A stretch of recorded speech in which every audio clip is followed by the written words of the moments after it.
Wakes weeks in Bolton were allus in June, when factories and shops all shut down, with wind blowing cold and rain lashing hard on stray dogs as were allus around. But this year were different for Sam and his wife, and for kids and all they were fain, 'cause they'd saved up their money since last Christmas gone and flown off for a fortnight in Spain. Costa Brava were grand at this time of the year, and sun shone from morning till neat. They just lied on t' beach in the cozzies and let th' ocean wash sand o'er their feet. Now Sam, he were chapel and didn't take a drink, but they got him with some folks from Chorley, who'd insisted that Sam shared a bottle of wine, and Sam, he were tempted sorely.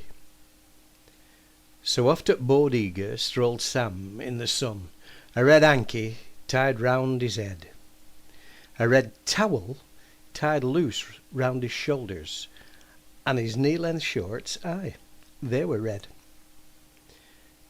Sam pushed open the door at Bodegar, and he looked all around and about, and there were his new friends from Chorley, supping wine from a jug wi' a spout.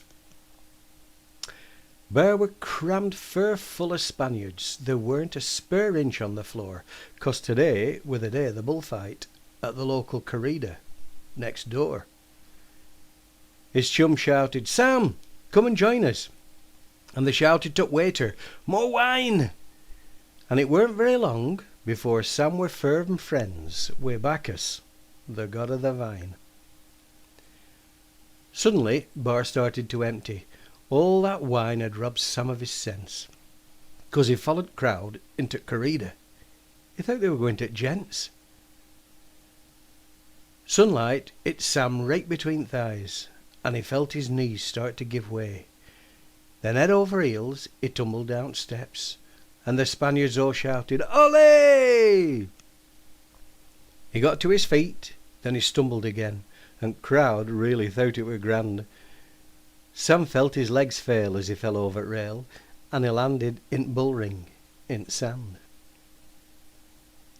Now bull's name were Oswald, and scared though he was at the fate surely is before night.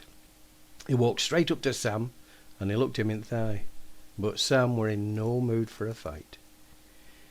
He shoved both of his hands in his pockets, and he smiled, and he felt pleased as punch when he pulled out a pair of black puddings, as his wife had packed up for his lunch.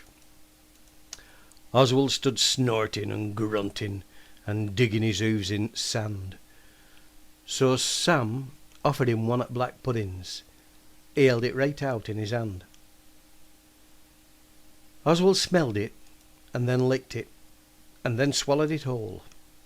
He were fain of some food, I dare say, 'cause he'd had a bit of an headache, and he hadn't felt like eating all day. Oswald soon realised as Sam meant him no harm, and their thoughts were both on the same track. So he lowered his head, and with one mighty leap, Sam landed astride Oswald's back. The bull walked round ring at a slow, steady pace in the scorching hot heat of the day. Sam took off his towel and wafted his face, and the Spaniards all shouted, "Ole!" Crowd all jumped up, and they clapped and they cheered, and then all of them started to shout, and Sam scratched his head in bewilderment like. He couldn't see what all fuss were about. Well, they gave bull as a present to Matador Sam for best sport they'd all had in years, but purists among 'em, well, they weren't best pleased, 'cause matadors usually only get theers. And now, down in Bolton, just off Chorley Road, when you're down there you'll probably spy Oswald and Sam sat together in park, sharing black pudding and cow heel pie.